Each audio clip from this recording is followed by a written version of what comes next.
কাছ থেকে কিছু বক্তব্য নেব আমরা।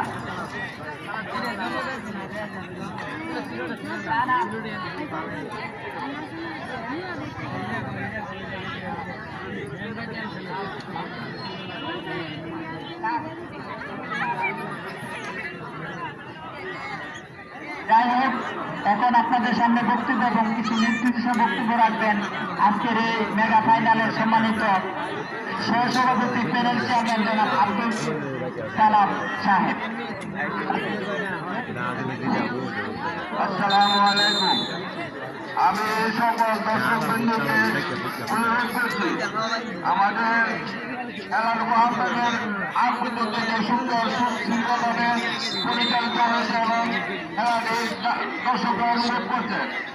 আমি আশা করবো বাকি সময়টুকু আমরা কোনো ধরনের আনন্দ করবো এবং এই খেলাতে যদি কারো দ্বারা কোনো কিছু অঘটন ঘটে বেশিগুলা সৃষ্টি হয়, কোনো বুঝতে এবং কোনো বুঝতে বল করবে না যে ঘটনা দুর্ঘটনা করবে, তা পুরা সম্পূর্ণ ভার উনি বহন করতে হবে। আমি সকলকে আবার